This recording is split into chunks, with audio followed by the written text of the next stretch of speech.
Então tá, Simil, a palavra com você, tá bom? Então, boa noite, meus amigos. Vamos retomar nosso trabalho da leitura do texto da Colette Soler, Declinações da Angústia. Eu só queria reforçar uma, uma informação sobre o objetivo do nosso trabalho aqui. Nasceu, como João Paulo disse da última vez, de uma angústia, né? E foi compartilhada por ele, e de repente a gente criou esse grupo para trabalhar a questão da angústia.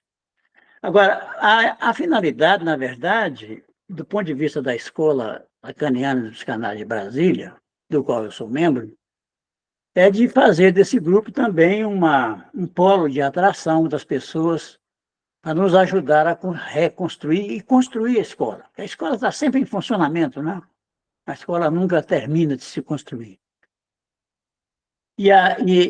Eu estou falando isso por causa da questão da expectativa que alguns têm da gravação desses encontros. Eu acho que a gravação, em algum momento, a escola vai deixar para as pessoas, né, ligarem nela, mas não é a nossa finalidade, digamos, gravar isso. Queremos que as pessoas participem. Eu estou inventando, e o João Paulo acho que compartilha comigo dessa invenção, inventando uma forma de trabalhar juntos, né, onde todo mundo dá a sua contribuição. Né? Não se trata de uma aula. É um texto comentado, por isso que eu faço questão de que seja um comentário vertical. Vertical por quê? Porque tem muita coisa nessas teorias, nesses conceitos de Freud e de Lacan, que a gente passa por cima, né, muitas vezes. E aqui ela tenta retomar um seminário importante de Lacan, que é o seminário 10, onde ele trata dessa questão da angústia como afeto. Né? E isso é muito importante porque ela vai dizer aqui, mas daqui a pouquinho a gente vai falar sobre isso, de como é que o Lacan aborda essa questão. Né? E é interessante, historicamente, que esse seminário 10, né, foi o último seminário que o Lacan deu antes de ser excomungado pela IPA. Né? Depois veio o seminário 11, né, que ele começou a dar umas aulas sobre o nome do pai, no seminário ele deu só uma aula, depois ele foi excomungado, né, foi expulso da IPA por causa das ideias revolucionárias dele, e ele, então, ditou o seminário 11, que foi um seminário que recompôs, de alguma maneira, o ensino dele e que levou a várias direções. Mas esse seminário é considerado, inclusive, pela própria Colette Soler, que, para mim, é uma das leituras mais importantes de Lacan, porque ela foi aluna dele, foi analisante dele, ela está viva até hoje, e ela tem uma clínica que enriquece muito o que eu chamo de saber textual. Né? Então, é por isso que eu insisto em que a gente não tenha pressa, né, de esgotar o texto, muito pelo contrário, é um pretexto até para a gente discutir as questões que a gente tem com relação ao tema da angústia. Nós paramos da última vez falando ela, evidentemente, ela tá apresentando, né, o seminário da angústia, como é que ela vai comentar. E é importante também uma outra informação. Em 2006, 6 anos depois dessas aulas aqui, que são do ano 2000, ela leu novamente o Seminário da Angústia. Tem um outro texto dela, onde ela faz o roteiro da leitura do Seminário da Angústia de forma bem mais complexa do que aqui. Mas ela se refere, inclusive, a esse trabalho dela nesse outro texto de 2006. Mas então, a última aula, a gente parou na página 21, onde ela estava falando da dimensão metonímica, né, do seminário. Metonímica no sentido de que o suspense, digamos, que o Lacan estabelece no tema, na apresentação do tema, né, sempre apontando para uma questão, para a resposta de uma questão que ele que ela aponta desde o início. Então, ela diz aqui na página 20, né? No último parágrafo, Lacan não para de dizer, vou lhes mostrar aqui, eu estou retomando, tá? Da última reunião. Vocês verão que será preciso compreender que é isso que ela está chamando de construção metonímica do seminário, que de qualquer sorte faz um dos seus atrativos, né? Um dos atrativos para ela do seminário é esse suspense que Lacan constrói ao ditar esse seminário. Nessa função metonímica, o suspense, ela está dizendo que nessa função metonímica, metonímica no sentido de deslizamento, de deslocamento, né? O suspense não é angustiante, ao contrário da literatura que ela cita, né? A literatura de suspense, que há toda uma literatura que utiliza o suspense para produzir angústia. Não é o caso aqui do seminário. Esse suspense que ela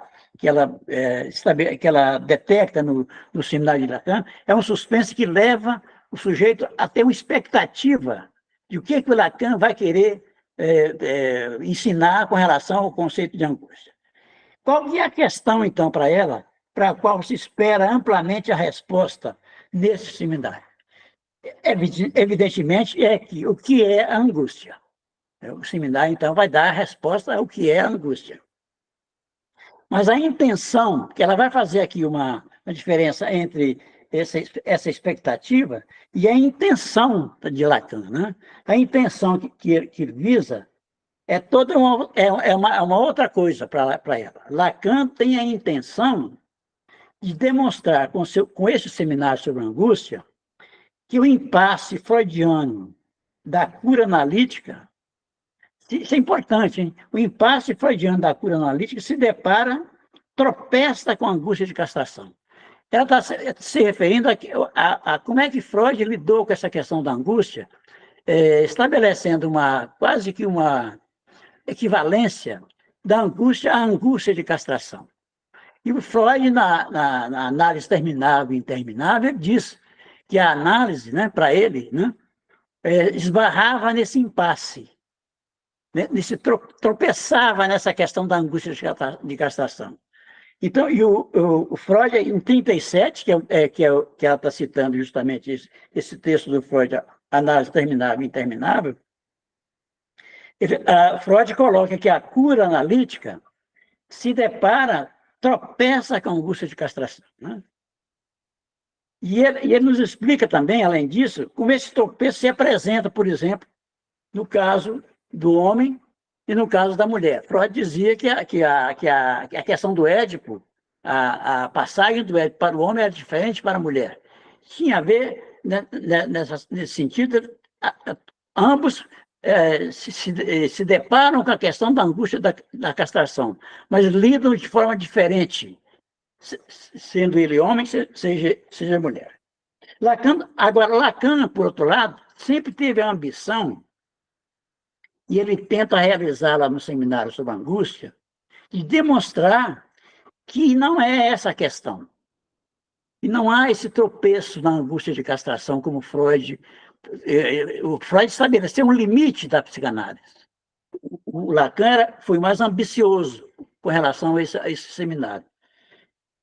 A psicanálise, a tese que desenvolve Lacan, né, é que a castração, para Freud, que a psicanálise verifica e confirma, e que, bem longe de curá-la, a teoria coloca como sendo de estrutura.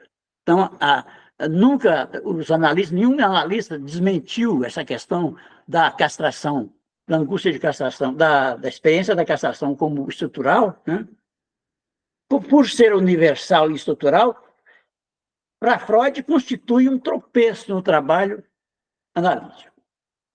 O que está implícito nessa afirmação de Lacan, ainda que algumas vezes ele chegue perto de dizer isso claramente, é que o tropeço freudiano, aquele tropeço que ele estabelecia como muro da castração, como limite do final de uma análise, né, atinge seus limites da prática e da teoria dele, né? E, sem dúvida, também é o desejo de Freud. já que sua prática e a sua teoria não eram dissociáveis, evidentemente, né? Como qualquer um sabe do desejo que era daquele que era o desejo de Freud. A intenção de Lacan atravessa esse seminário. Qual que é a intenção de Lacan nesse seminário? Ela vai dizer o seguinte: no fundo, não é exatamente a angústia que interessa a Lacan nesse seminário. Ele utiliza esse afeto para avançar em sua teoria do objeto. É preciso lembrar que essa questão da teoria do objeto tem a ver com a questão do desejo, né? Da teorização do desejo por Lacan, do desejo como desejo do outro, ultrapassando, indo adiante da teoria lacaniana sobre o desejo, né? Então, no fundo, não é exatamente a angústia que interessa a Lacan aí nesse seminário. Ela utiliza esse afeto para avançar em sua teoria do objeto, para completar o que disseram até então no que diz respeito ao desejo, elaborando a teoria do objeto A. Então, o que o Lacan quer com esse seminário, a partir do tema da angústia, é elaborar a experiência, a teoria do objeto A, né? Então, Lacan, na experiência teórica, dela se serve, da angústia, como índice que lhe permita elaborar a estrutura da divisão do sujeito. A estrutura de um sujeito que o objeto divide. Então, é nesse seminário da angústia que o Lacan vai recostar de forma quase definitiva a questão do conceito de objeto A. De objeto A, que nós vamos ver em todo esse comentário do seminário da angústia, ela vai falar o tempo todo desse objeto A. A sua tese, então, já que esse objeto divide o sujeito, né, seria a seguinte: com a teoria do objeto A, compreende-se que a castração não constitui o tropeço da cura. O que ela está querendo dizer aqui é que Lacan vai além do Édipo. A teoria lacaniana ultrapassa o Édipo, né? Vai além. Quer dizer, o Lacan, nesse seminário, a partir da elaboração do conceito de angústia e recorte do conceito de objeto A, ele vai propor que a análise tem um fim especificado, né? Tem a ver com a questão do final de análise, coisa que o Freud não conseguiu fazer, não conseguiu demonstrar que uma análise tivesse um fim estruturalmente demonstrável, digamos, né? Eis aí a resposta que se espera, e que Lacan, no fundo, na verdade, não vai explicitá-la claramente. Ela está dizendo, eu não tenho impressão de que em nossos comentários de Lacan, durante esses 20 anos, ela está falando dos 20 anos, a partir de lá, no ano 2000, né? A partir da morte de Lacan, que morreu em 1981. Ela está falando desses últimos 20 anos. Eu não tenho impressão de que em nossos comentários de Lacan, durante esses 20 anos, tenhamos esclarecido esse ponto. Com a teoria, qual o ponto? Com a teoria do objeto A, estaremos de posse, ela pergunta, estaremos de posse de uma teoria, de uma cura possivelmente terminada? Essa é a questão essencial que perpassa todo o seminário da angústia em Lacan. Tá? Essa questão do término da angústia a partir do conceito de objeto A, que ele vai recortar e vai, digamos, propor, de alguma maneira, em que isso tem a ver com a questão do final de uma análise, da finalização de uma análise. Quanto à castração, ela jamais termina. O Lacan, com todas essas teorizações e essas releituras de Freud, ele nunca eliminou, ele nunca deixou de levar em conta que a castração foi uma descoberta essencial que Freud fez, a experiência da castração. Então, ela está dizendo que essa questão é uma das primeiras questões que o seminário da angústia trata, né? Em seguida, o segundo ponto, além dessa questão do término de análise a partir do objeto A, a questão do recorte, a relação da angústia com o objeto A, segundo ponto, todo mundo fica impressionado com o número de fórmulas notáveis que há nesse seminário. Fórmulas que são tão densas do tipo: a angústia não é sem objeto. Essa é uma fórmula. A outra: a angústia é o que não engana, e etc. Né? Elas são tão densas para ela que se aproximam por si próprias do matema, quer dizer, da forma que Freud, que Lacan utilizou para demonstrar muitos aspectos da teoria dele. Né? É a vantagem que elas têm, essas fórmulas, né? Mas isso comporta um inconveniente. Essas fórmulas se prestam a serem repetidas, se memorizam, parecem esclarecedoras e, de repente, prestam-se à repetição. E é muito comum isso entre nós. Né? Às vezes a gente repete uma fórmula sem saber muito bem o que ela está querendo dizer. E ela dizendo que essas fórmulas constroem até uma série. Por exemplo, a angústia, afeto que não engana ou afeto que vale com certeza.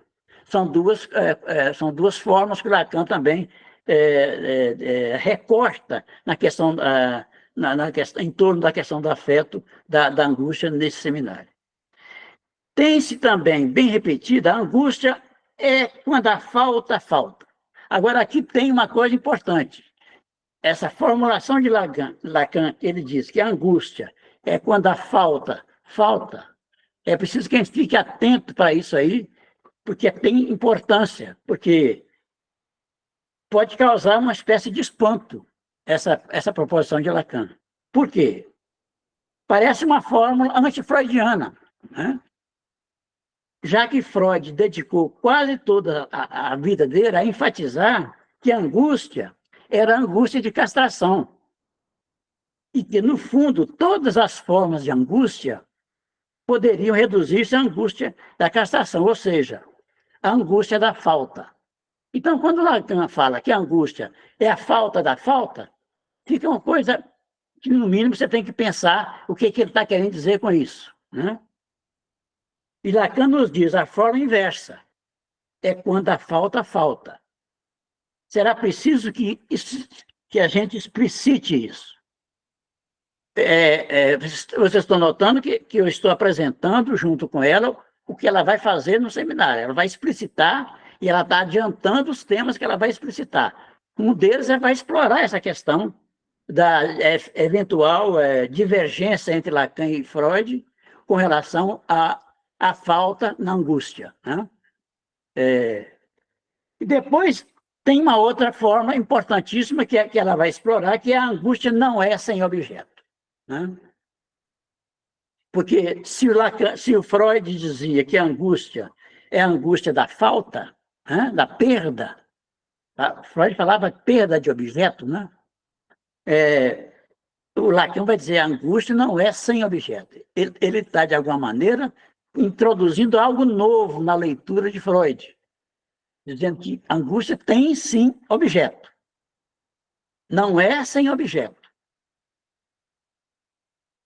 Outras formas vão aparecer sucessivamente e assim por diante ela vai dizendo. Em relação a esse seminário, creio que uma das tarefas é tentar ver como essas fórmulas diversas que eu acabei de citar aqui, cujo espectro é por demais amplo, referem todas elas a uma lógica, uma única estrutura, a uma única estrutura que lhes dá, por sua vez, seu ponto de unidade, né? E a sua lógica. Essas formas, a angústia, afeto que não engana, a angústia, afeto que vale com certeza, a angústia não é sem objeto, elas não estão em contradição umas com as outras, ela está dizendo.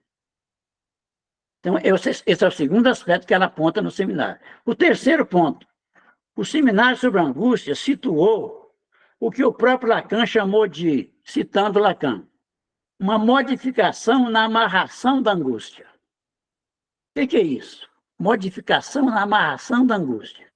Ele precisa que essa modificação na amarração da angústia, ele agarrou essa amarração com exatidão. Evidentemente, vocês se darão conta imediatamente que essa expressão ultrapassa de muito as curas analíticas. Mudança na armação de angústia, o que é isso? se refere a isso que Freud teria chamado civilização, que se chama, por exemplo, cultura, que nós nos habituamos a chamar de discurso. O que ela está querendo dizer com isso aqui?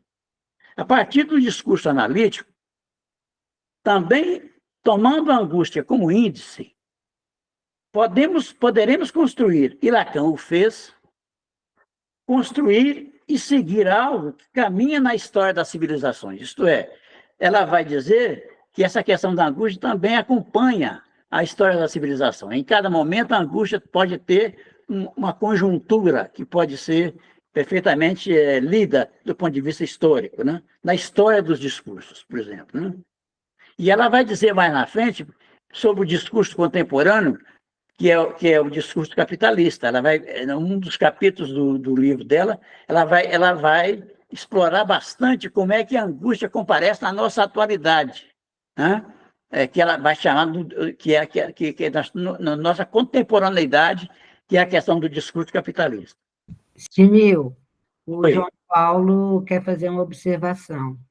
Passa, João Paulo, por favor. Simil, estou gostando muito da sua exposição, da forma como você está destrinchando isso. Eu acho que, como você frisou esse ponto, eu acho que talvez valha a pena a gente comentar um pouco mais alongadamente. Apesar que ela vai falar outras vezes isso no texto, etc. E tal. Vamos lá. Quando ela diz que a angústia não é sem objeto, ela está... Ela não, perdão, o Lacan, desculpe. Quando o Lacan diz que a angústia não é sem objeto, é porque ele justamente está tratando disso numa outra ordem, né? O objeto A, ele é o objeto da extimidade, né? O objeto A... Outro dia uma pessoa me perguntou por que o Lacan não tinha colocado o objeto A nos 4 conceitos fundamentais da psicanálise, né? Que são transferência, repetição, inconsciente, pulsão, lá que está no seminário 11. Eu falei justamente porque o objeto A não é da ordem, não é daquilo que a gente estipula como relações de objeto, do ponto de vista, por exemplo, freudiano. Né? Quando você trouxe, por exemplo, a questão da angústia de castração, o Lacan ele vai fazer uma revolução copernicana com essa questão. Exatamente. Né? Ele vai dizer assim, olha, a angústia de castração... O Freud ele criou digamos assim, um posto totêmico onde a angústia é de castração. E o Lacan disse que não. O Lacan falou, bom, de certa forma, revolucionando até a questão da entrada na civilização, do mal-estar da civilização, né, da entrada do indivíduo na cultura como sendo um ponto de angústia, representado preteritamente pela angústia de castração do movimento edípico, o Lacan vai dizer assim, não, a angústia, por isso vem essa frase, a angústia ela não é sem objeto, mas este objeto, esse não sem, significa que este objeto não é da ordem das relações objetais que vocês estão pensando. Por isso que ele faz essa articulação. Só isso que eu queria colocar. Assim. Ela vai dizer um pouco mais na frente, você exatamente, se ele não fala a angústia tem objeto. Ele não fala, ele fala não é sem. Esse não é sem exatamente porque é um objeto completamente diferente dos outros, né? Eu acho que esse... Não é um objeto, por exemplo, da epistemologia. Não é um objeto do conhecimento. É um outro tipo de objeto. E ela vai falar um pouco mais na frente sobre isso, citando Lacan, tá? Porque ela sempre se atém ao seminário. Ela está apresentando como é que o Lacan foi elaborando essa questão a partir do tema da angústia e recortando o conceito de objeto A, né? Bem, então, vocês compreendem bem a forma, a amarração da angústia. Isso é importante, isso aqui. É uma imagem bela, segundo ela. Dá a precisão de fato de uma outra forma. Quando o Lacan vai dizer que há na leitura dele da angústia uma espécie de amarração, uma nova amarração da angústia, tem a ver com essa questão do não sem objeto, que o João Paulo acabou de falar, né? Que não é sem objeto. Quer dizer, em outras palavras, podemos dizer, a angústia é amarrada ao objeto. E isso é importante, por quê? Espera aí só um pouquinho. Reaproximando as duas pessoas. Amarrada, isso faz da angústia um afeto de exceção. Interessante isso. Por quê? Por que a angústia é um afeto de exceção por ser amarrada ao objeto? Pois bem, a angústia tem uma estrutura de exceção. todos os afetos se desviam, salvo um, a angústia. Todos os afetos se desviam, quer dizer, todos os afetos se deslocam ao longo das cadeias do discurso, da palavra. Vocês estão lembrados, talvez, aqueles que leram Freud, quando ele propõe a ideia do recalcamento, ele diz que o que é recalcado são as representações, e o Lacan vai traduzir isso. O que é recalcado são os significantes, mas o afeto não. O afeto desliza, ele desloca, ele permanece aí, ele passa de um significante para outro. Então, a partir disso aí que é importante,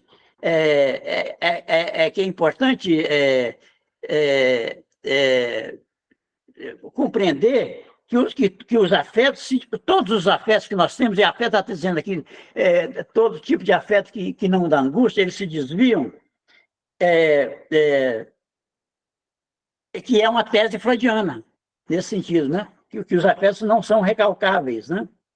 Os afetos, Freud observou, não são amarrados. Justamente, eles deslizam, eles se deslocam.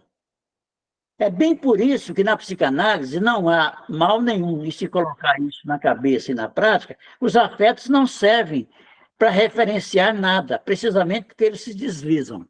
Em outras palavras, na escuta do analisante, nós escutamos os significantes, nós não escutamos o afeto. É porque os afetos não são a referência de escuta para decifrar o sintoma. Veja o caso, e ela dá um exemplo, o caso de Freud, dessa questão do deslocamento dos afetos. E o Freud nos apresenta o homem dos ratos, que entra em dor, em lágrimas, após o falecimento de um parente distante, que ele era totalmente indiferente. No fundo, Freud, porque é Freud, conseguiu perceber que é um luto deslocado. Já está dando um exemplo do deslizamento dos afetos. É um luto deslocado, o afeto deslizou de um significante da sua irmã para o significante dessa velha parenta. E a irmã que não tinha sido chorada o é agora fora do tempo. Ela está dando um exemplo de como é que se dá essa questão do deslocamento dos afetos que não passam pela experiência do recalque. Imagine, então, ela diz assim, imagine o psicoterapeuta que arrancaria os cabelos para compreender qual que é a relação escura e profunda do afeto com essa velha parenta, que ele estava chorando uma parenta, chorando uma velha que não tinha nada a ver com ele, quando, na verdade, na associação, provavelmente, que fazia junto à análise com Freud, esse luto estava referido à irmã dele, digamos, né? Então, outra forma, ela está citando as formas que o Lacan recorta no Semadiga. Fala, querida. Posso acrescentar a esse deslocamento do afeto? Vai, por favor. E com esse exemplo do Freud, parece que fica assim meio impalpável. Uma situação clínica, da minha clínica, recente. Eu tenho um paciente que hoje ele é adulto, né? É uma pessoa de 50 anos, é um médico, e uma pessoa assim muito... Quando eu falei isso, outras pessoas riram, que eu disse, ele tem um imaginário assim meio seco. É uma pessoa muito pragmática, muito denotativa, muito resolutiva, muito ato, né, metaforiza pouco, e não se trata de nenhuma psicose, não. Mas tem os sentimentos assim congelados. E na infância ele tinha uma relação muito profunda com a avó materna. Ele vivia muito mais tempo com essa avó, tinha uma ligação profunda, afetuosa, ali ele viveu essa experiência de afeto e essa avó morreu. E ele disse que, ele usou essa expressão ao relatar esse fato: quando minha avó morreu, eu me congelei todo. Interessante esse significante, né? Eu me congelei todo.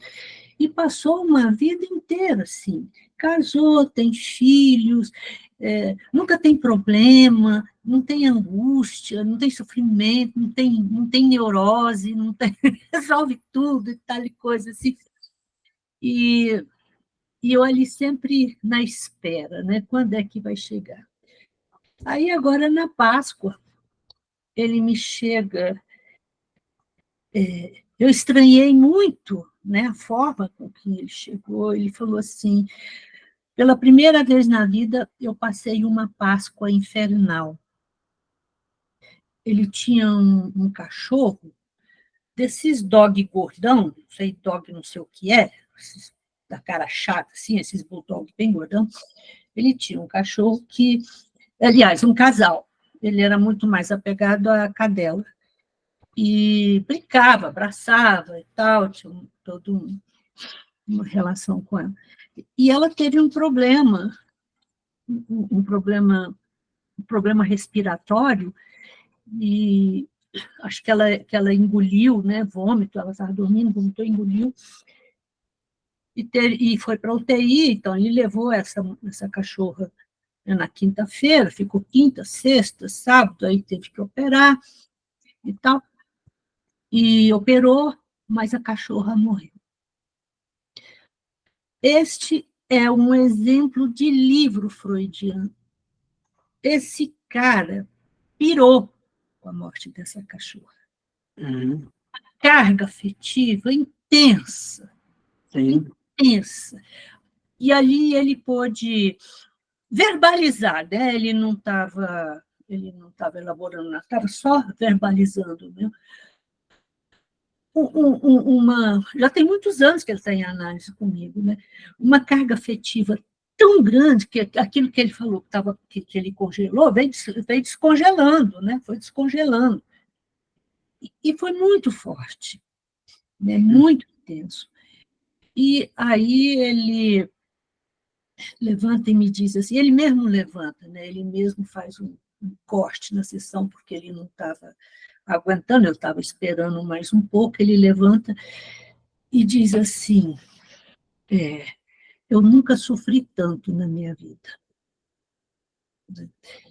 Ficou por aí. E aí eu queria fazer esse exemplo para vocês, que é uma coisa, que é um vivido da clínica, né? Um momento vívido, um momento da experiência, e que traz, né, esse acontecimento que o Freud fala do deslocamento do afeto. Ou seja, o afeto, ele usa essa expressão, eu não sei se é no projeto, que ele é desligado. Ele fica desligado, porque quando tem um recalcamento, né, recalque significante, ele fica desligado. Sim. Então, fica a deriva. Fica a deriva. Então, quando acontece algo, né, um encontro, né, de uma cena semelhante, né, ele se liga num significante. Agora, eu não me lembro, para trazer para vocês, o significante que ele falou da morte da avó com o significante que ele falou, porque o elo de ligação estava ali, né, desse significante eu não me lembro mais. Então, eu estou trazendo isso para ilustrar e chamar a atenção de vocês, vocês me desculpem, mas a maravilha que é isso, né? Como é que essa coisa funciona, né? Como é que o inconsciente trabalha nessa questão aí desse deslocamento, tá? Muito legal, foi legal. Agora, eu só queria trazer de volta ao que ela está falando sobre a questão da amarração, da angústia, porque a angústia, digamos, ela não se desloca nesse sentido, ela é amarrada ao objeto. Ela é amarrada ao objeto da fantasia. Por isso que eu penso que a angústia é um afeto de exceção. Nós estamos falando de deslocamento do afeto, de todos os afetos, culpa, medo, essas Isso. coisas todas, raiva, ira, essas coisas todas. É Mas a angústia interessante. não. A angústia é amarrada. Ela tem uma amarração que tem a ver com o objeto A. Esse objeto, Da fantasia, inclusive, né? esse objeto que não é fenomenológico, mas desse Exatamente, afeto, exatamente. esse afeto do qual eu abordei aqui com vocês, é o luto, é a tristeza, é a dor, tudo que mais que estava ali solto, deslizando. Já a angústia, não. A diferença é esta, porque ela fala desse deslizamento dos afetos para trazer essa questão da amarração da angústia, no sentido de que Lacan vai dizer que a angústia não engana, Sim. que ela está sempre referida a um objeto que ele vai chamar de objeto A. Vocês estão percebendo que a teoria, a leitura da angústia em Lacan tem a ver com a construção que ele faz do conceito de objeto A, que vai ser muito importante na clínica e no ultrapassamento digamos, da equação edípica de Freud, que leva Lacan a ir além, muito além do Édipo, na constituição do sujeito humano. Né? Inclusive, eu me perguntei se essa explosão de afeto era angústia. Eu acho que não era angústia. Ele não estava angustiado, ele estava em sofrimento. Exatamente, exatamente.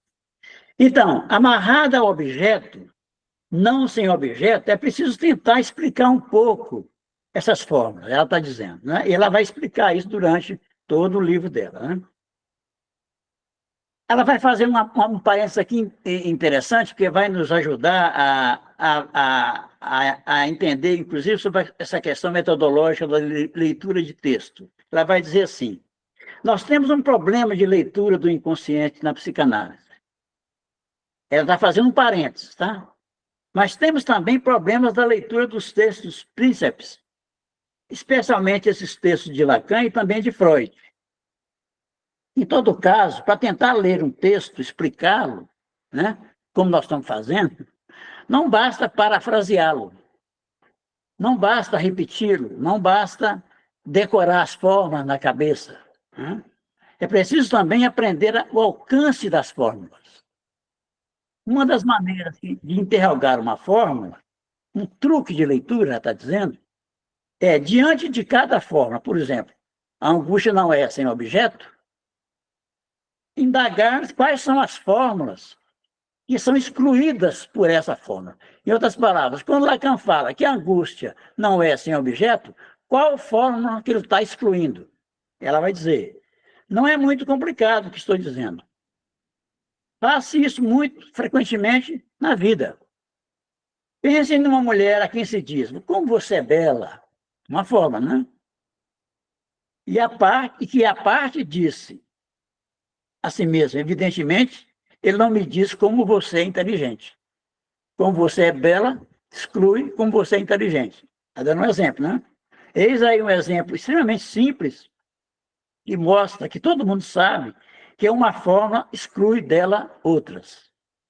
Não sei por que seria mais difícil aplicar esse princípio e, diante de uma fórmula, indagar-se que fórmulas não foram ditas e foram afastadas por aquela. Então, ela vai dizer, creio que a primeira que é afastada, quando ele diz a angústia não é sem objeto, é a fórmula a angústia não é sem o outro, o grande outro.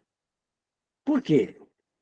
No entanto, observem, não seria uma aberração dizer que a angústia não é sem o outro. Isso não seria uma aberração.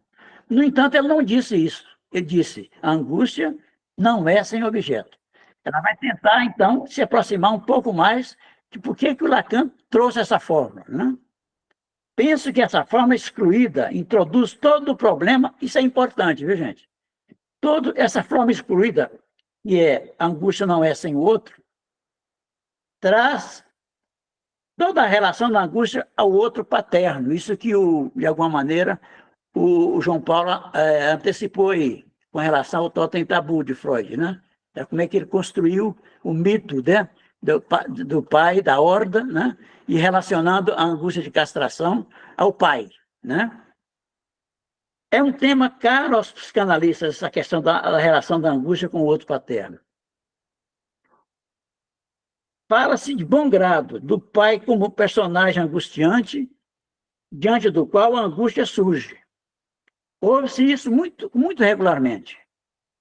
Eu noto, aliás, e vocês notam, podem notar também, que é um material clínico que vai nesse sentido, de dizer, há uma angústia diante do pai.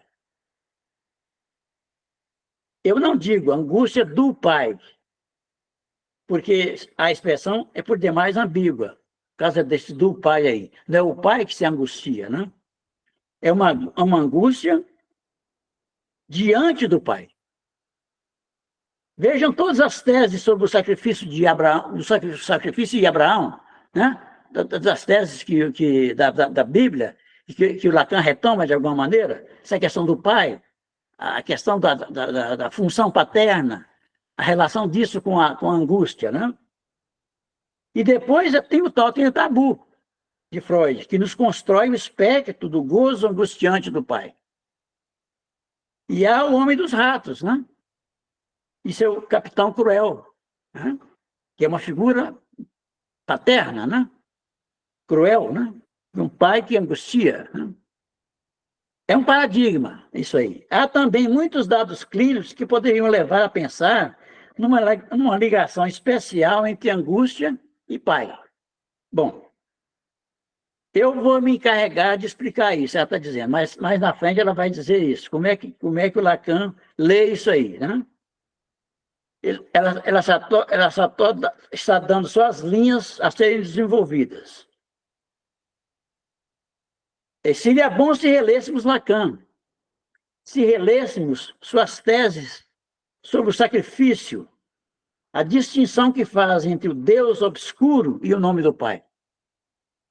Ele vai dizer que o Lacan, de alguma maneira, faz uma disjunção entre essa questão do Pai e o nome do Pai, como nome na estrutura, né? É muito importante isso, porque tem a ver, de alguma maneira, homologamente, a relação entre a imago paterna e a função paterna. Uma coisa é a imagem do pai, né? O pai imaginário, né? Outra coisa é a função paterna como significante na estrutura da língua, né? da linguagem, né? No fundo, colocamos nossa leitura do afeto, da angústia, dentro do que Lacan introduz num além do Édipo. Ela vai dizer que o Lacan não se atém a essa questão da angústia relacionando somente ao pai. Ele vai além do Édipo. Não a quem, mas um além do Édipo. É bem difícil sustentar, por exemplo, que o outro não existe. E ela vai dizer que essa questão do outro não existe não é uma tese de Miller, isso é aqui uma coisa lá. Inclusive, nós sabemos que ela não sei se foi nessa época que ela se indispôs com Miller, né? E houve uma cisão, né? Um movimento analítico internacional pós-lacaniano. Miller foi para um lado e ela foi para o outro. Criaram dois campos diferentes de trabalho. Então, contrariamente ao que poderia pensar hoje em dia, essa questão de que o outro não existe é uma tese que vocês encontrarão explícita em Lacan, precisamente nessa página 864 desse texto, Subversão de Sujeito, que ele escreveu. É muito difícil sustentar, ao mesmo tempo, que o outro não existe e pensar que a angústia consiste em tremer diante do pai. Ela está fazendo uma aproximação, tentando aproximar de como é que Lacan vai ler essa questão da relação da angústia com a questão do pai, né? Já introduzi isso nas jornadas de colégios clínicos do Sudoeste, né? Mas terei ocasião de retornar a isso, pois é um ponto crucial do que o seminário sobre a angústia introduz. Aliás, vocês poderiam se espantar diante do fato de que, no seminário sobre a angústia, Lacan fala muito pouco do pai. A única parte em que ele fala disso é a parte naquela em que ele comenta a cerimônia do shofar. E aqui eu chamo a atenção da Disney, que até fiz uma sugestão a ela para ler esse capítulo do seminário 10, onde ele fala dessa cerimônia do shofar. O que é isso, né? Que, na verdade, o shofar é um instrumento, né, cerimonial da cultura judaica, né? Que emitia um som, né? E esse som era um chifre de carneiro, né? Lacan cita isso aí, que era uma forma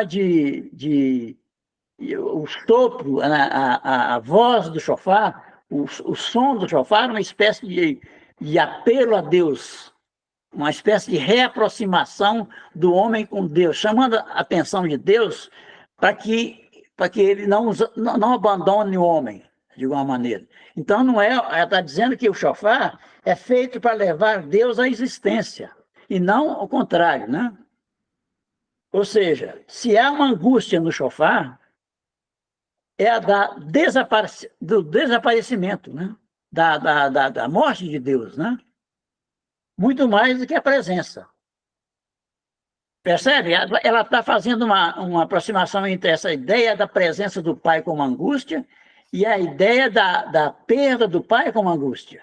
No caso aí, o shofar é uma espécie de recuperação dessa imagem de Deus na cultura, na religião judaica, né? É da voz, porque o shofar ele vai introduzir o objeto pequeno A, voz.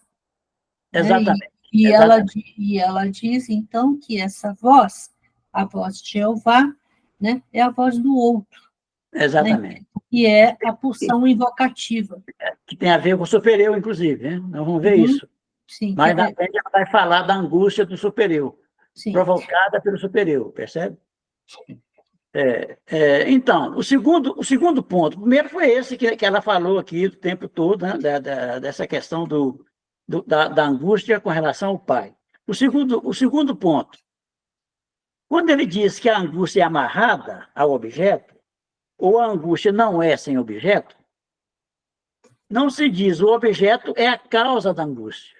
Lacan, quando fala que a angústia não é só sem objeto, não está dizendo que o objeto é causa da angústia. É tão verdadeiro que, muito tempo depois, Lacan vai utilizar a expressão objeto-causa, porém para dizer o objeto é causa do desejo, não é causa da angústia. Ao longo de todo o seminário sobre a angústia, vê-se uma insistência de Lacan em marcar a distância entre objeto como causa de desejo e objeto que serve para fixar a angústia, que amarra a angústia. Essa ideia da amarração da angústia, ela está insistindo bastante nisso aqui, né? Seguramente todo o seminário da angústia refere a angústia ao desejo, evidentemente. Poder-se dizer a coisa, a ideia de coisa, né? Que também é uma ideia que ela vai desenvolver mais na frente. Ela está só citando os conceitos, né? Eu retomaria de bom grado o termo que Lacan utiliza em seus seminários sobre a ética, a coisa. A coisa que habita o falacer. E que é, ao mesmo tempo, um vazio gerado pela linguagem. Mas que, por esse fato mesmo, pelo fato de que é um vazio, é também algo com uma vontade de obter. Poder-se-ia quase dizer uma vontade de gozo. Interessante isso, como é que ela lê a questão da coisa como algo que é resultado da linguagem, né? Quer dizer, de alguma maneira, na medida em que a palavra mata a coisa se distancia, é algo que está no real, digamos, né? E que, de alguma maneira, né, é não só um vazio, essa coisa, né, mas que é também uma vontade de obter, é um empuxo, é algo que move, digamos, ela vai dizer isso, né? Aqui ela vai dizer, de alguma maneira ela está aproximando a ideia de coisa em Lacan, a ideia do desejo. O que é o desejo em Lacan? Quer comentar alguma coisa, João Paulo, sobre isso? Eu queria comentar alguma coisa aqui, é só porque... Não, 100 mil por ano, não. Tá, não, é só uma mini pontuação, que isso marca, para mim, toda a diferença entre Freud e Lacan. Freud tratava o inconsciente mais como um lugar de coisas recalcadas, né? E para Lacan, eu estou falando isso principalmente para o pessoal que não tem muita leitura de Lacan, é totalmente diferente. Ele fala o inconsciente como o não realizado, Isso marca toda a diferença. E ele, no Seminário 11, ele é até um pouco sarcástico quando ele fala, e que até que ali se deposite alguma coisa de recalcado, eu não me espantaria. Mas você vê que isso aí marca muita diferença da visão de Freud, né, de inconsciente, e de Lacan. Um de material recalcado e o outro da ordem do não realizado, obviamente, não realizado na linguagem. Só queria pontuar isso, porque eu acho que ajuda um pouco a compreender isso que está escrito aqui. Sim. Não sei se ajuda ou se atrapalha. Alguma pergunta até agora? Vocês querem fazer algum comentário? Vocês estão acompanhando? Eu estou preocupado com isso, porque a coisa às vezes fica mais complexa em termos conceituais. E é sempre bom a gente colocar as dúvidas quando elas aparecem. E é assim que a gente vai assimilando, digamos, o conceito. Tem alguma questão até agora? Ou vamos continuar? Pelo jeito não tem, então não dá. Então, no entanto, ao mesmo tempo, com aplicação e método, Lacan vai ter o cuidado de nos dizer que nós devemos, em todos os casos, dissociar o que ele chama de ponto de angústia e ponto de desejo. São duas coisas. Apesar de haver uma relação de uma coisa com a outra, são dois pontos diferentes. Não se pode dizer mais claramente que o objeto causa de desejo não é causa de angústia. Em outras palavras, o objeto A tem uma série de leituras possíveis com relação a ele. Uma delas é essa de ser causa de desejo. Nós sabemos, né? Mas é preciso também acentuar que Lacan coloca o objeto A no contraponto da angústia, apesar de não ser causa da angústia, percebe? Ele é amarrado, de alguma maneira, a angústia é amarrada a esse objeto, mas não quer dizer que é o objeto que causa essa angústia, né? Então, ele tenta declinar essa distância entre objeto causa e objeto da angústia, né? Para cada uma das pulsões, a pulsão oral, a pulsão anal, a pulsão escópia, etc. Isso faz com que, eu estou pulando aqui para a gente ver se consegue recortar essa questão da colocação de Lacan da angústia não ser sem objeto, não é sem objeto, né? Isso faz com que, precisamente, pelo fato de que não sem objeto não quer dizer causado por objeto, sejamos obrigados, em cada caso, a tentar construir o que eu chamo de as conjunturas da angústia, enquanto não se confundem com o vetor do desejo. Uma coisa são as conjunturas da angústia, e outra coisa são os vetores do desejo. E de alguma maneira, em outras palavras, indagar-se em qual conjuntura a dimensão do desejo vira angústia. Qual a possibilidade de haver uma conexão entre a experiência do desejo e a experiência da angústia? Creio que na expressão angústia não é sem objeto, é preciso certamente interrogar o objeto em questão. Quando Lacan fala angústia não é sem objeto, qual objeto que ele está falando aí? Ela está se aproximando, então, daquilo que Lacan vai teorizar sobre o objeto A, né? Qual objeto Lacan fala quando ele fala que a angústia não é sem objeto? De qual objeto ele está falando? O Felipe quer falar alguma coisa. Oi, Simil, boa noite, grupo. Então, eu fiquei pensando se não seria não uma relação de causa, mas alguma equivalência entre angústia e objeto A num efeito de causar significação. Escutando, né, a Joselita aí falando sobre os mais diversos afetos, eu fiquei pensando se angústia não é justamente aquilo que não é possível de ser significado, então gerando uma metonímia de afetos. Sim. Né? E o objeto A nessa equivalência também, né? A conceptualização do objeto A como algo que causa significação, que pode levar a essa significação, dando a dimensão do significante, né? Depois, enfim. Então, não causa de angústia, mas numa equivalência, numa potência em fazer significação. Fiquei pensando a partir daí, num binômio mesmo, angústia objetuar. Sem ser causa e efeito. Felipe, pensando aqui, né, porque, na verdade, a angústia não se diz, né? Ela é uma experiência no real do corpo, tá? Então, quando nós temos a angústia, conseguimos uma representação para a angústia, uma maneira de arrefecer, tá certo essa palavra? Essa intensidade, ou seja, aí a gente inventa a fobia, então a gente dá um objeto que supõe ser esse objeto do qual vai se amarrar a angústia, mas a angústia está lá, não resolve. Tá? Agora, quando você fala do objeto causa de desejo como provocando uma possível significação, eu pensei o contrário, como uma perda de significação. Esse ponto onde perde-se a significação, né, caímos num vazio, porque o que cai é aquele ideal, aquela representação imaginária, aquele envelopamento que nós colocamos, né, nesse objeto pequeno A, que ele não é causa, ele não é causa de angústia, ele é falta, não há objeto ali, ele é real.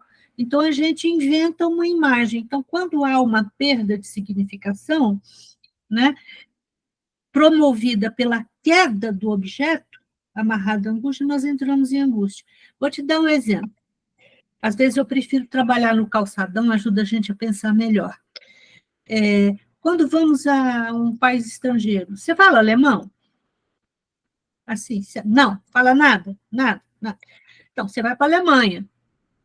Quando você chega na Alemanha, há um ponto de angústia, porque você está num lugar onde há uma perda de significação e você se angustia pelo fato de não ter como se comunicar, não ter como se fazer existir pela linguagem naquela língua estrangeira. Eu acho que todo mundo deve ter experimentado essa angústia, né, do estranho, né? Eu não estou falando do estranho familiar, estou falando do estranho não familiar, que é a angústia pura, a angústia real. Do estrangeirismo mesmo. Isso. Então, porque quando eu penso causa de significar, esse efeito de causa, de causar significação, eu penso pela via do significante, no sentido de abrir para um outro caminho, e não de algo que arrefeça ou que esfrie. Até porque o conceito da coisa freudiana, né, tem até o texto muito bacana do Lacan, né, a coisa freudiana, o retorno a Freud, é justamente dessa atividade psíquica que não cessa. Sim. Então, nesse impulso, né, enfim, eu vejo muito isso relacionado à pulsão, antes mesmo do desejo, desse impulso à significação, acho que fica até melhor. Do impulso a uma tentativa de significação, de uma abertura para isso, e não de um encerramento. Nós não podemos esquecer que o objeto pequeno A, ele é causa de desejo. Pensa bem, ele é causa. Ele é causa de desejo enquanto ele é falta. Enquanto é falta. Então, agora, como é que nós vamos colocar isso na ordem de uma busca de significação? Obviamente, nós precisamos, né, de um acoplamento com o significante. Senão a gente fica vagando por aí. Mas o objeto A ele é impossível de ser determinado. Sim. Mas olha só, ela falou aqui até agora umas 3 vezes para não confundir. Né? São duas coisas, assim... Não, mas Uma vez eu estou só, né? entendendo a questão que o Felipe está trazendo, e aqui a Joselita também tocou nessa, essa questão que ela diz aqui antes, como uma vontade de obter, como um empuxo. O desejo é um empuxo. Sim. É algo que nos habita em termos de buscar, digamos. Eu acho que o sintoma, o que é? Senão a fabricação de significações. Sim, Quer mas eu dizer, estou falando que para mim, isso aí para mim... evidente que está aí, veja bem, o que está aí no horizonte do sintoma é o objeto fantasmático, né? De alguma maneira. Então, que puxa algumas significações neuróticas para quê? Para encobrir justamente a inexistência de um sentido. Tá A bom, existência de um sentido. tudo bem. E aí nós estamos Para falando encobrir de... a falta original que nos habita. Não sei se... Mas nós já até conversamos sobre isso, né, Simil? E aí nós estamos falando de uma neurose ordinária, não uma neurose patológica, não de uma angústia daquilo que está petrificado, está parado. Nós estamos falando de uma falta de objeto A, de uma falta que faz mover a roda, e você vai deslocando significantes na cadeia e criando ali onde tinha uma falta, novos significados. Isso está certo. Agora, o que a gente vai ver, e eu acho, eu não estou fazendo questão de não avançar no livro, é que ela vai pautar cada vez mais essa diferença. Até que ela já falou 3 vezes, para não confundir. Não exatamente, para mim, é o oposto. Ela vai, Ana vai Amélia, mais perdão, para frente. confundiu o quê, Ana Amélia? Não confundir o objeto A, que é causa de desejo, com o objeto da angústia. Isso está claríssimo, porque senão nós vamos ficar pirados, assim. Não tem, ela falou que nesse início ela já falou isso, marcou, se não me engano, 3 vezes. Não é, Objeto da angústia. Ela vai dizer mais não é na frente. objeto da angústia, é objeto causa de angústia.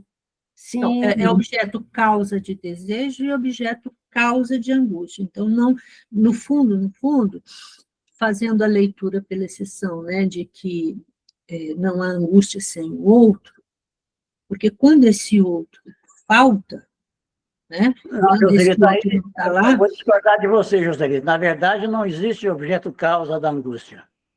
O Olha, objeto não, não é não, causa, não é objeto causa. eu não disse isso. Eu não disse isso. O que eu estou dizendo é o que ela disse aqui. Não confundir, não é? O objeto como causa de angústia e o objeto pequeno a como causa de desejo. Então, o objeto pequeno a não é causa de angústia. Exatamente. Ele é causa de desejo. Então, há que tomar uma distância aí, não é? Do qual é, viu, Felipe, qual é a relação que vai existir entre esses 2 pontos? Sim. O objeto causa de desejo, que não é causa, que não é causa de nem objeto da angústia. Por isso que eu pensei numa equivalência. Talvez esclarecer essas questões aí. Eu concordo com você, deve haver, vamos encontrar esse ponto de equivalência.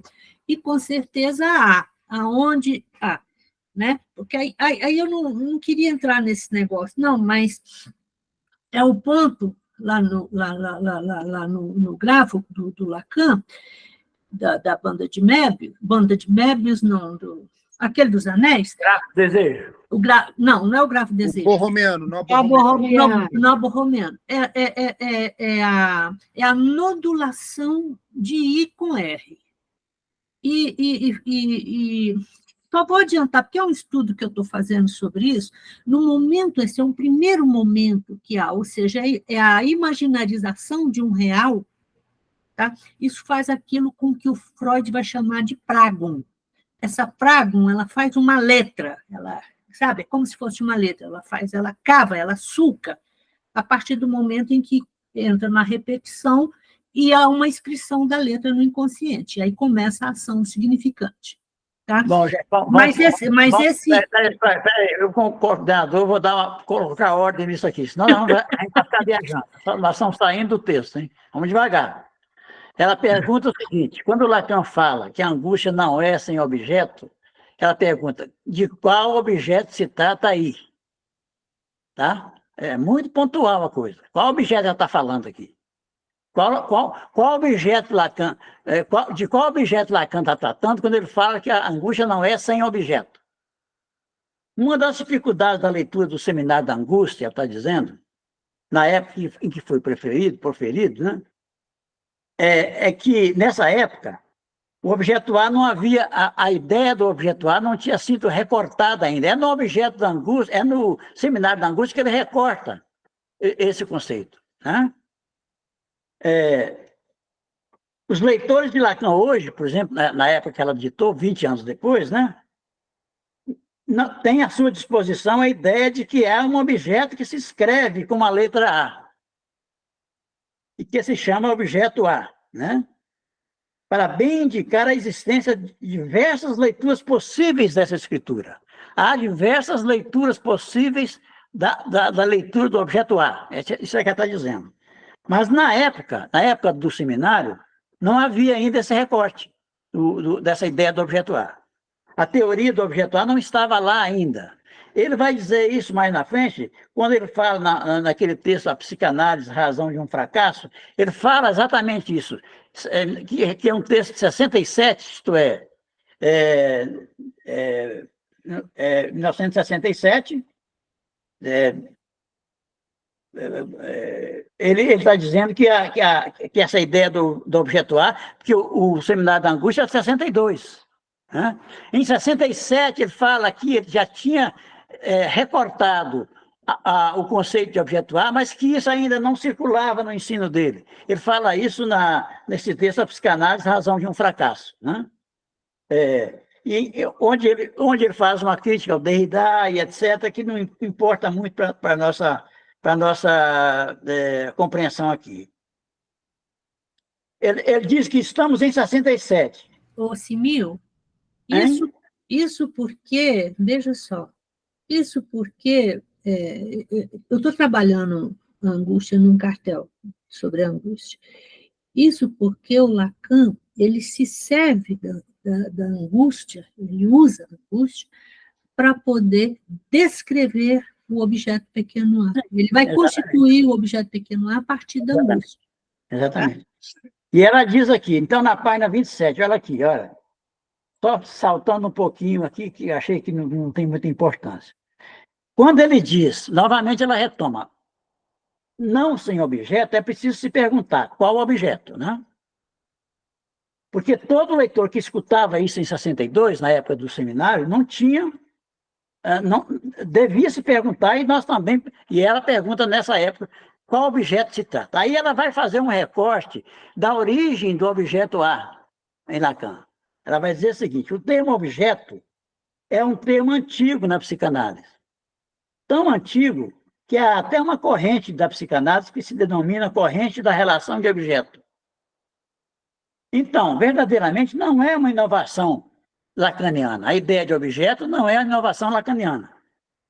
Enfim, se lembrarmos de Freud, ele tem 3 usos do objeto, do termo de objeto.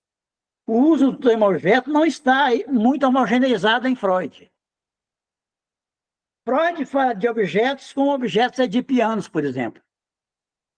É evidente que aí, sem objeto, não designa objetos edipianos. Quando o Lacan fala a angústia não é sem objeto, ele não está falando de objetos edipianos, mamãe e papai. Ele não está falando disso. Não é o pai nem a mãe, diretamente. Freud fala, fundamental, segundo a dimensão do Freud.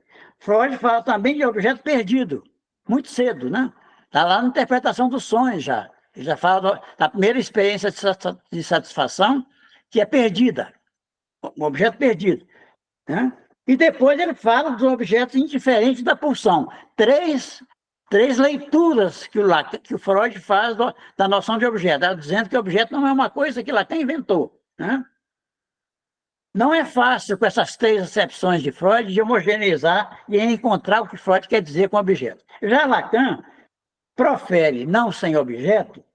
Quais são as referências que ele prévias, já elaboradas por ele, quando ele propõe essa não sem objeto? No fundo, ele já tinha construído os 2 pares.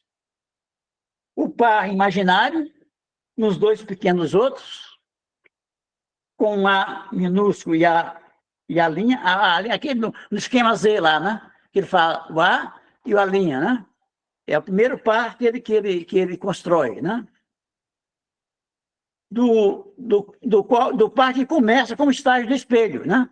Quando ele escreve, e aqui tem uma coisa muito interessante na relação que ela faz, da leitura que o Lacan acrescenta ao estágio do espelho. Eu não sabia disso. Você vê que a gente vai lendo, eu já li esse seminário algumas vezes, e toda vez que a gente lê, a gente aprende uma coisa nova, e ela está me ensinando uma coisa interessante. Uma coisa é o estágio do espelho, que é um texto de Lacan, de 1936, que depois teve a guerra, e ele retomou somente em 1945, parece, né?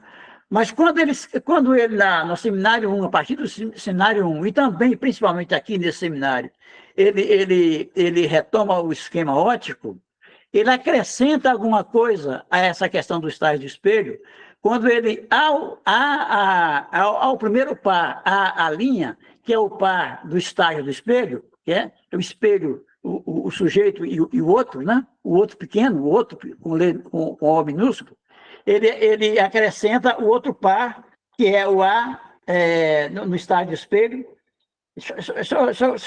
Só voltar para o texto aqui, para eu não ficar me perdendo aqui. Esse primeiro par é o par do sujeito e de um objeto, certamente, mas cada um é tomado no nível da imagem. No caso aí, quando ele descreve a linha, né, como objetos do estágio do espelho, ele está falando de imagem, né? Digamos que é o par visível, o par que se pode colocar na estante, na fotografia, vê-se mesmo se o par imaginário não se reduz ao visível. E ela vai retornar a isso depois.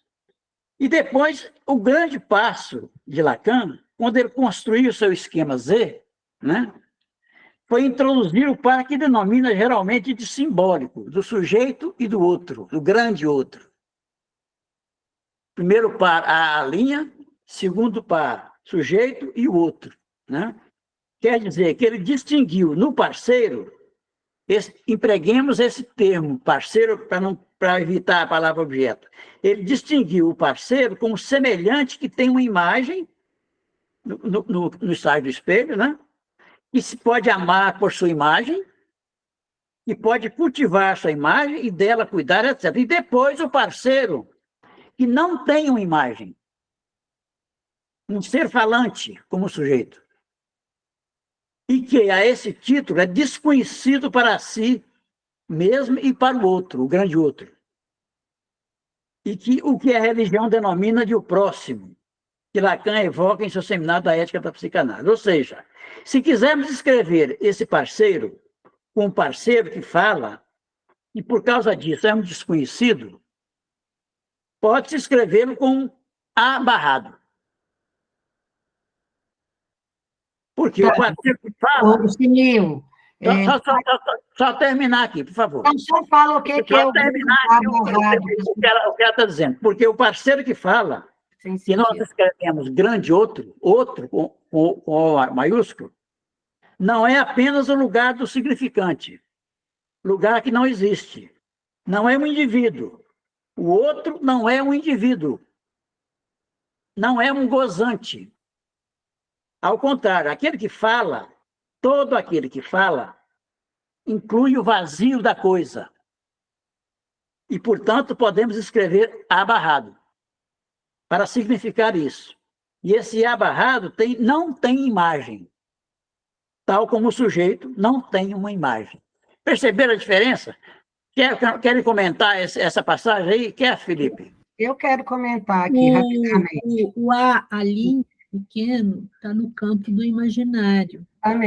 Exatamente. E o sujeito, e A, está no campo da fala, simbólico. tá? Exatamente. No campo simbólico não tem imagem. Então, é exatamente, imaginário tem imagem, né? Você vai ter que... Eu acho engraçado que ela fala daqui do semelhante, né? Do A linha, ela chama de quê? O par, a linha. Aí ele vai chamar da relação especular. A Não. linha. Não, Vai não. falando da grande É barragem. terceira imagem, tem imagem aí, né? Já o sujeito com o grande outro não tem imagem, porque a relação é diferente. É a relação do sujeito com o simbólico, com o campo da linguagem. Já não é mais o imaginário. O simbólico entra no circuito, né? Tá, não, então nesse par imaginário, o parceiro é semelhante, né? Porque Exatamente, na imagem, exatamente, não, o simbólico não é, né? Exatamente. Então, E ela vai dizer, e nem o sujeito tem imagem, e nem o outro tem e imagem. nem o outro tem imagem. E ela vai dizer Ela afirma que ela essa pensa o diferença outro que o não Lacan vai existe. fazer aí, ela vai submeter essa primeira experiência especular ao campo do simbólico. Se vocês pegarem lá o gráfico do desejo, ela começa lá com o delta, que é o infans, né? que vai, de alguma maneira, se submeter ao campo da linguagem.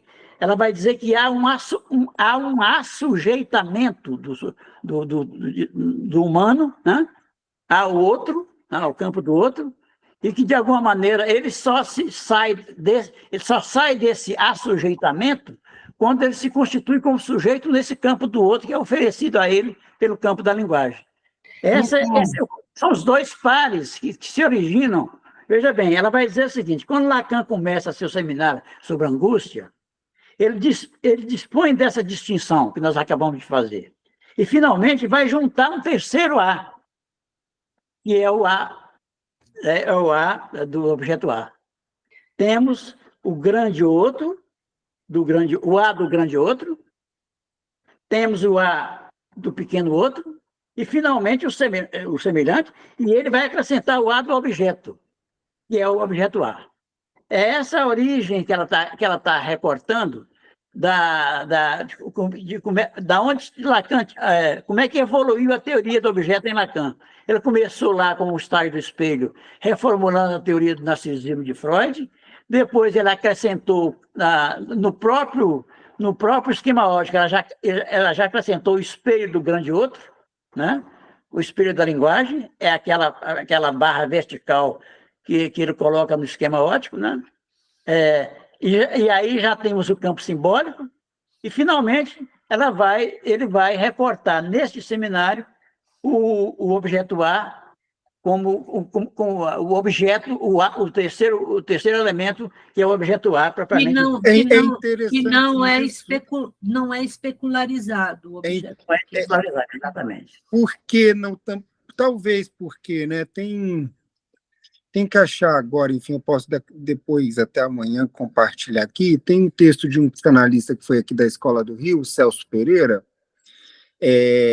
Na verdade, é do Eric Porge esse texto, está numa edição, que ele traz o objeto A na dimensão do real, que é esse terceiro elemento. Sim. A verdadeira invenção é da ordem desse elo, né, do nó, que é essa terceira dimensão, que é o real, que não é sem... E fica aqui, ó, não é especularizado. Não é especularizado. Não tem imagem. Até porque o Lacan diz que a verdadeira, e aí o Eric Porge falando isso, que a verdadeira invenção do Lacan é o real. Sim. E o Lacan fala isso, né? Ao eu inscrever o R aqui, eu estou fundando o real a partir do simbólico. Qual é o texto do Celso que você estava se referindo? Não é do Celso, eu confundi, é do Eric Porge. É o texto que o Celso comentou. Eu fui muito ligada ao Celso. Tem um livro com vários textos do Celso que se chama Tempo é Amar, Tempo é Amor, que é uma edição, uma publicação da escola aqui do Rio, e que foi uma das primeiras leituras que eu fiz da escola lacaniana, e o Celso é fantástico, ele estudava muito essa questão do real, do Unheimlich. Isso, obrigado. Vamos entrar nisso daqui a pouco. Pois é. Mas tem isso. Rapidinho, 5 Tá. minutos, tá? Que nós temos para encerrar. E o Julian, em algumas palestras que ele deu aqui, tem esse material em áudio na biblioteca aqui, ele fala que no final do ensino do Lacan, o Lacan insistia muito nessa tecla, que durante muito tempo, no avanço da teoria dele, teve sempre uma prevalência de um dos registros.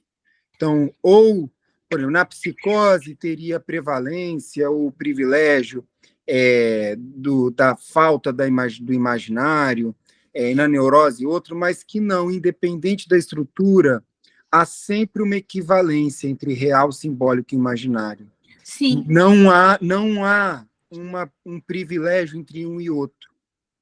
E foi a partir daí que eu pensei na equivalência também, entre objeto A e angústia, talvez. O RSI, eles são heterogêneos, mas equivalentes, porque eles se nodulam, né? Sim. Então, não há um que sobredetermina o outro. Mas é interessante essa pontuação que você está fazendo aí do POG, não, é do... Eu falei Celso, mas é do POG. Não, o Isso que eu último, falei. o último que você citou aí. O Julian. Julian. Uhum. De que em cada momento, né, por exemplo, no início do ensino de Lacan, né, era o simbólico, porque ele estava trabalhando a questão da letra, ele estava trabalhando, né, a letra no inconsciente, o primeiro discurso de Roma, né?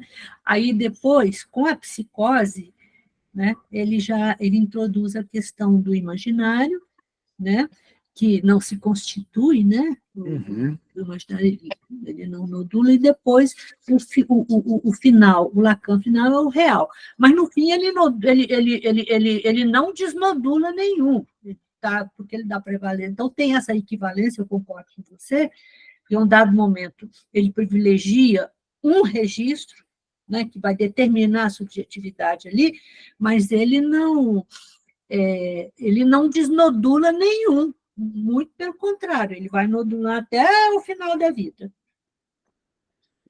Pois bem, bom, está faltando alguns minutinhos só. Eu queria saber se tem alguma questão, se a gente continua nesse ritmo. Tá tão bom. Esse ritmo, para mim, foi bom. Não sei se para vocês, eu sou muito faladeira. João Paulo hoje ficou caladinho, não falou nada. Não, eu falei da angústia, assim, não é seu objeto. Mas, assim, eu lembrei de uma questão importante também, que tem um texto de um colega da Escola do Rio que eu não conheci, ele já é falecido, ele chamava Plínio. Felipe vai saber dizer quem é. E ele escreveu um texto lindo sobre a evolução do conceito de objeto em Lacan. Só que eu não sei agora mais como ter acesso a esse texto. Eu não sei se está nos anais das bibliotecas, etc. e tal. Mas um texto lindo. A Tereza Meloni deve saber, porque ela era muito amiga do Plínio. Eles trabalharam juntos naquele site dela, Psicanálise à Torta e Direito. A Tereza Meloni deve ter esse texto. Eu conheci o Plínio. Conheci o Celso também. Eu fui casado com a sobrinha do Celso. Olha. Seu danado. Olha só, rapidinho, que falar tanto de esquema, né? Então, esquema Z, para quem quiser ler, bem. O A com a linha e o corte do simbólico fazendo furo nesse imaginário. Exatamente. Nós ficamos nessa parte, então.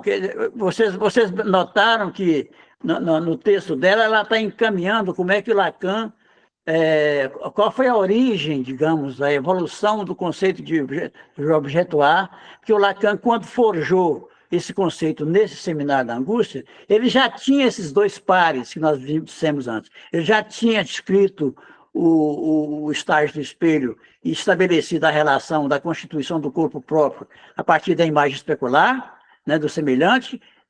Ele já tinha... depois ele escreveu o esquema Z, onde ele estabelece esse outro par, que é justamente do sujeito com o grande outro, e, finalmente, nesse seminário, ele recorta o objeto A, como um terceiro elemento aí dessa equação. Agora, o que ela vai dizer para finalizar, para a gente finalizar por hoje, ela diz assim: evidentemente, a questão de saber como é que esses três pares, né, no caso aí, A maiúscula, Os A três minúscula As. e o itálico, porque geralmente escreve o objeto A com itálico, como é que se articulam entre eles? E como nessas articulações isso produz conjunturas de angústia. Isso fica com provocação para a gente refletir para o nosso próximo encontro, tá bom? E eu acrescento a provocação do Felipe. Qual é a equivalência Sim.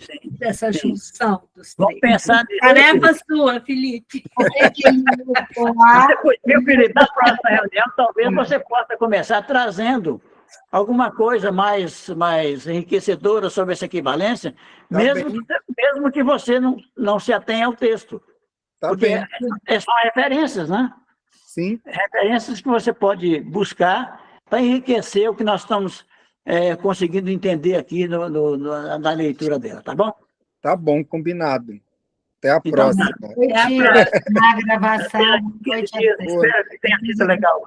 Tchau, boa noite. Tchau, tchau. Foi Tchau, ótimo. gente. Boa noite. Foi bom estar com Tchau. vocês. Tchau.